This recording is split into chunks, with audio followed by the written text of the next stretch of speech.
Compte rendu de la 31e réunion du Conseil des ministres.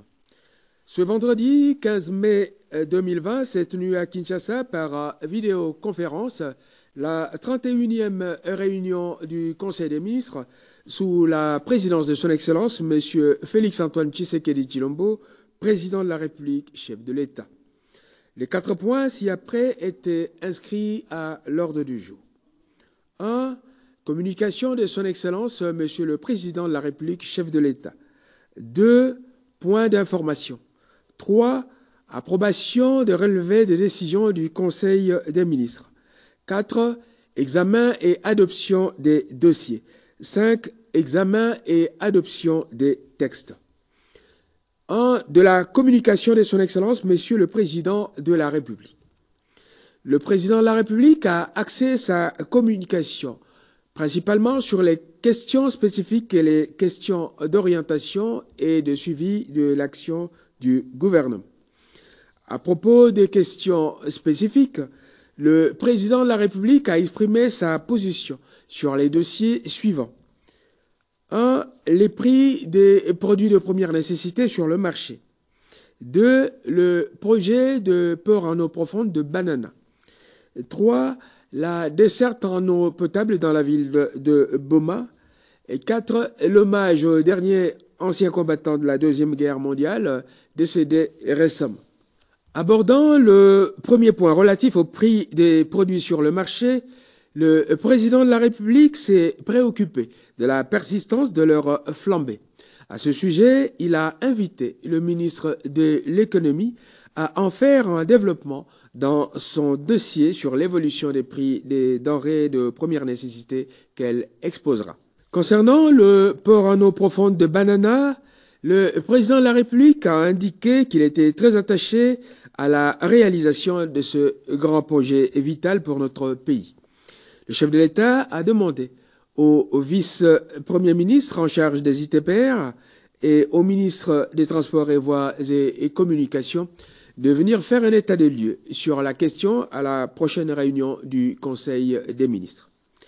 Abordant le problème de la desserte en eau potable de la ville de Boma, le chef de l'État a marqué sa préoccupation sur les conditions de vie de nos compatriotes habitant cette partie de la République qui ne sont plus approvisionnés en eau potable depuis longtemps. Il a invité les ministres sectoriels compétents à prendre toutes les dispositions pour permettre l'accès à l'eau potable à cette population qui souffre énormément au risque d'être exposée à d'autres formes de maladies. Concernant le décès de l'un des derniers survivants de la Deuxième Guerre mondiale, le chef de l'État a tenu à ce que la nation tout entière rende un hommage très appuyé à ce vaillant soldat, le sergent Bassolois Daniel. Concernant les attestations de décès délivrées pour cause de Covid-19, le président de la République a été informé de ce qu'un trafic serait organisé consistant à pousser des familles à faire des déclarations des décès des membres de leur famille pour cause de Covid-19, moyennant rétribution, ceci afin de porter atteinte aux efforts du gouvernement dans sa lutte contre le Covid-19. Le chef de l'État a instruit le ministre de la Santé de lui faire un rapport à ce sujet. S'agissant des questions d'orientation et de suivi de l'action du gouvernement, le chef de l'État a souligné la nécessité de transmission à son cabinet dans les meilleurs délais des dossiers examinés en Conseil des ministres. La concrétisation de la décision de la 30e réunion du Conseil des ministres qui avait demandé l'accompagnement du cabinet McKinsey dans la recherche des financements innovants dans le cadre du programme multisectoriel d'urgence. L'urgence pour le ministre des Relations avec le Parlement à s'informer sur la proposition de loi portant création d'une agence de lutte contre la corruption. Des points d'information. Vice-premier ministre, ministre de l'Intérieur, Sécurité et Affaires coutumières. Son Excellence, Monsieur le Vice-premier ministre, ministre de l'Intérieur, Sécurité et Affaires coutumières, a fait part au Conseil des ministres des faits ci-après.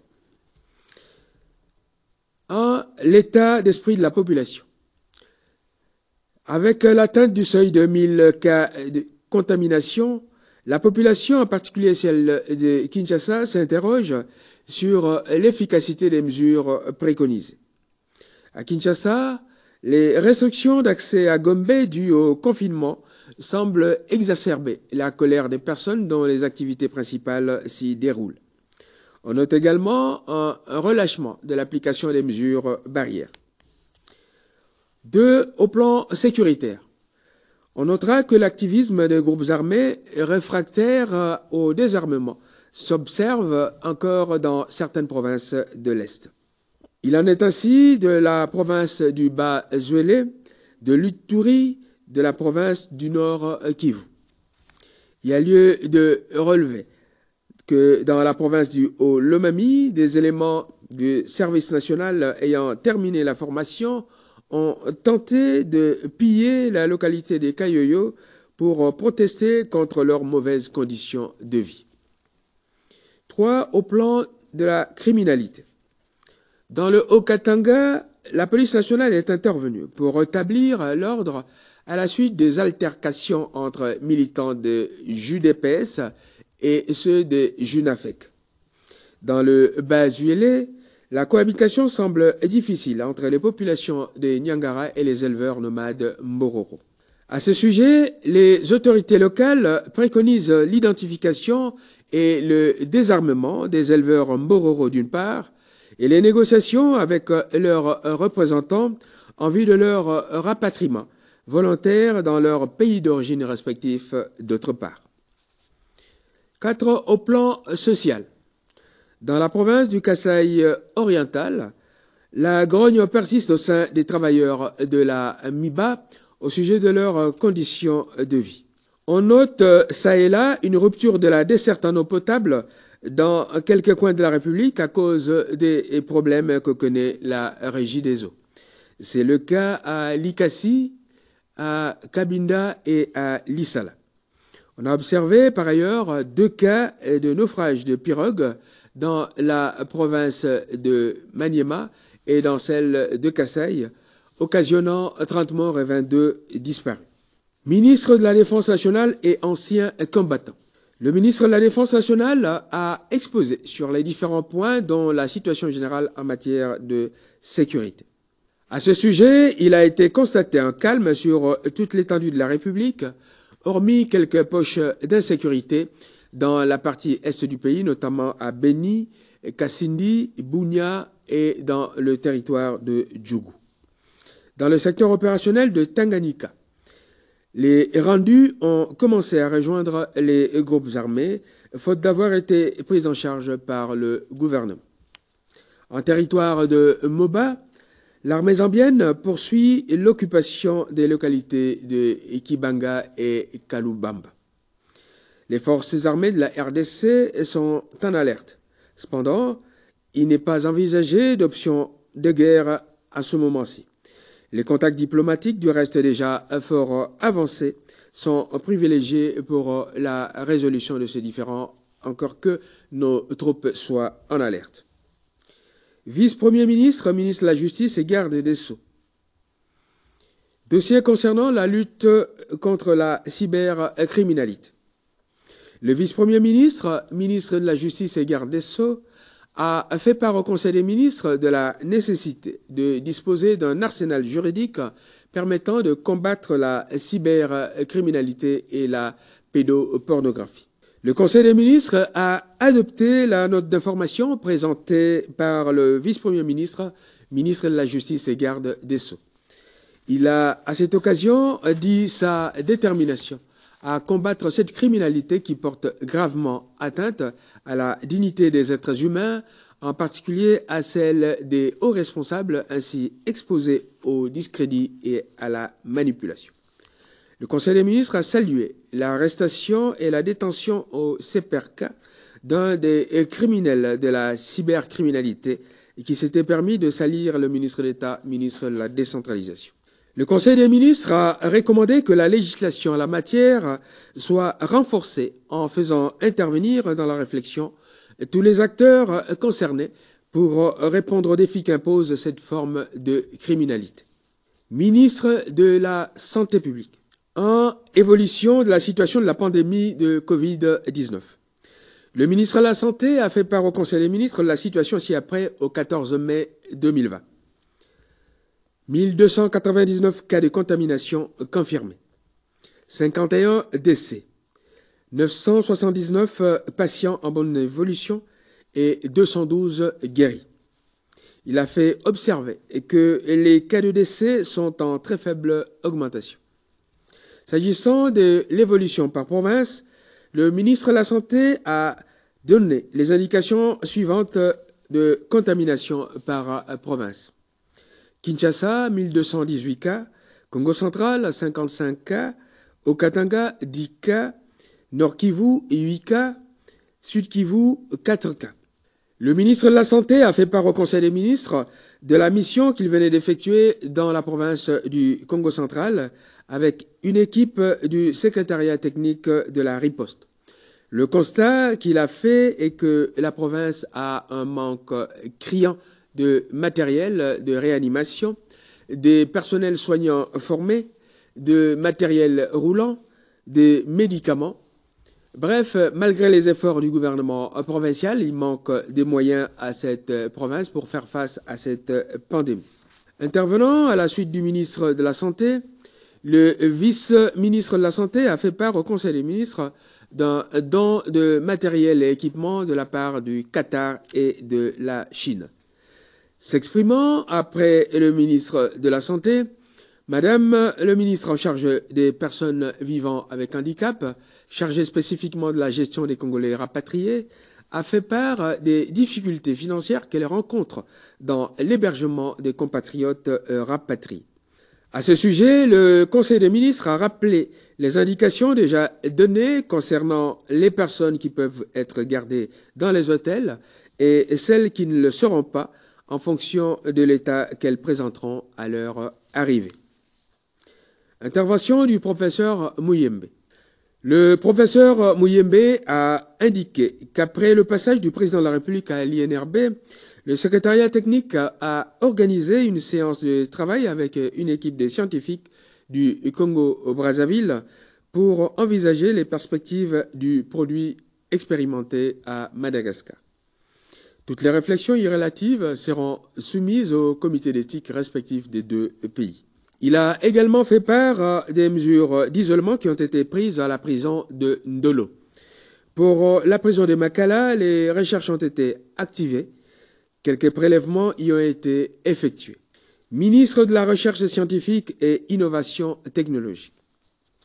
Le ministre de la Recherche scientifique et Innovation technologique a fait part au Conseil des ministres du rapport général des travaux de la commission scientifique en charge d'appui au secrétariat technique du comité multisectoriel de riposte à la pandémie de Covid-19 en République démocratique du Congo. Cette commission a proposé des mesures préventives et curatives tant à la population qu'au gouvernement. Les propositions innovantes qu'elle a formulées ont été adoptées au Conseil des ministres. Le Conseil des ministres a instruit le ministre de la Recherche scientifique et Innovation technologique de réunir autour de lui le comité scientifique, le secrétariat technique et la task force en vue d'harmoniser les recommandations formulées par les différents scientifiques concernés. Le président de la République a réitéré sa conviction selon laquelle une solution à la congolaise serait toujours possible face au Covid-19 si des moyens conséquents étaient mis à la disposition de nos chercheurs. 3. Approbation de relevé des décisions du Conseil des ministres. Il s'agit du relevé des décisions de la 30e réunion du Conseil des ministres du vendredi 8 mai 2020. Ce relevé a été adopté moyennant amendement. 4. Examen et adoption des dossiers.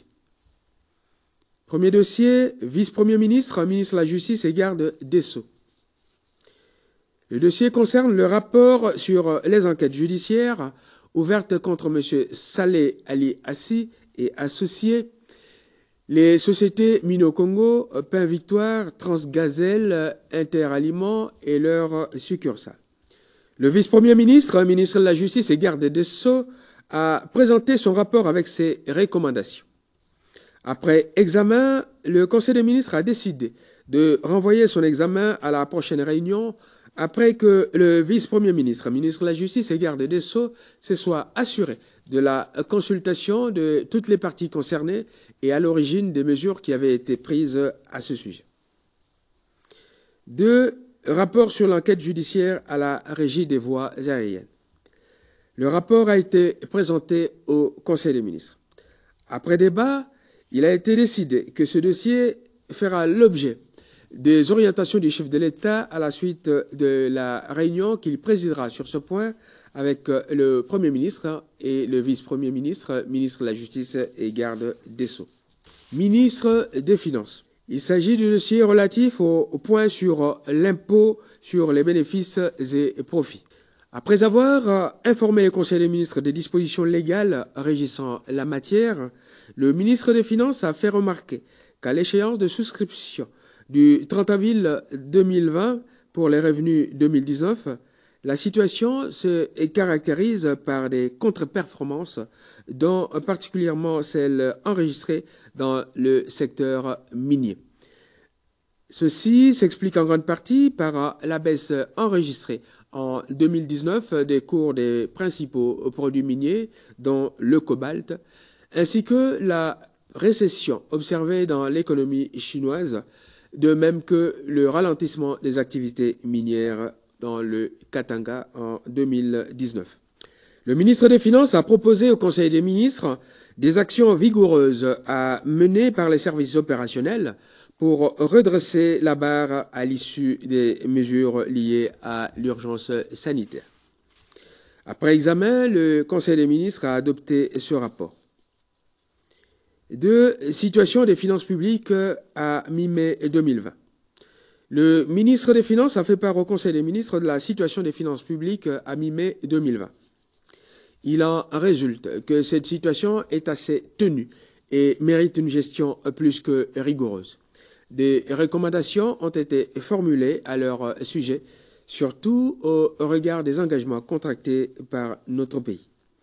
Après examen, ce rapport a été adopté. Ministre de l'économie nationale.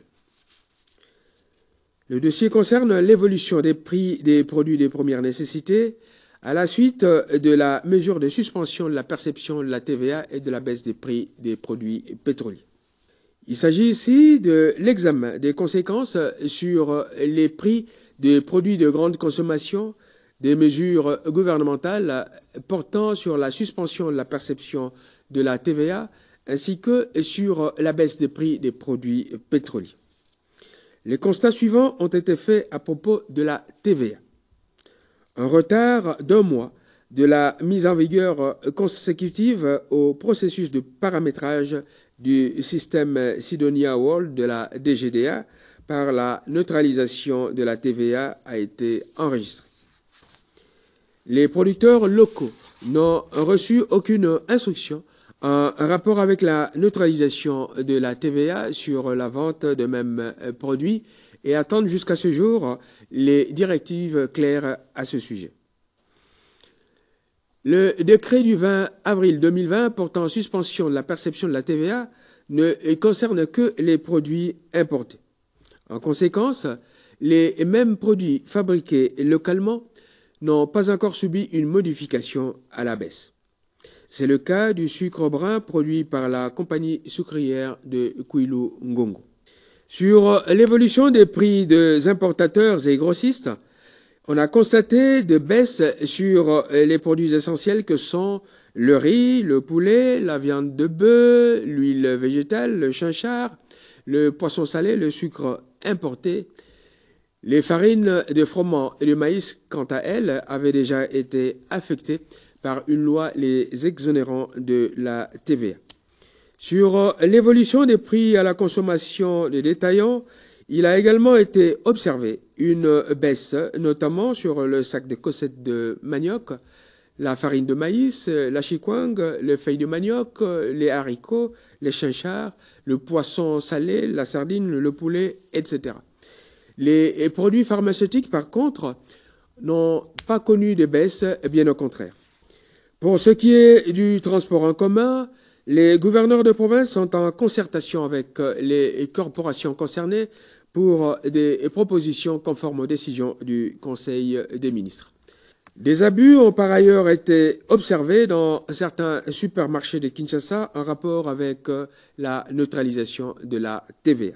Madame le ministre de l'Économie nationale a sollicité et obtenu du gouvernement d'autoriser exceptionnellement le contrôle économique auprès de certains opérateurs économiques concernés par la mesure de suspension de la TVA et les grandes pharmacies. 4. Ministre de l'Environnement et Développement durable. Il s'agit du dossier relatif au massacre des éco-gardes du parc national de Virunga.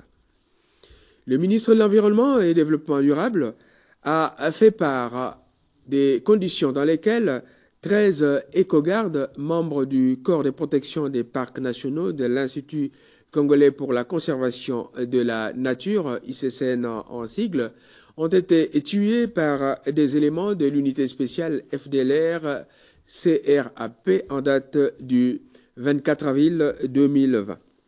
Le ministre a informé le Conseil des ministres des mobiles pouvant être à l'origine de ce massacre.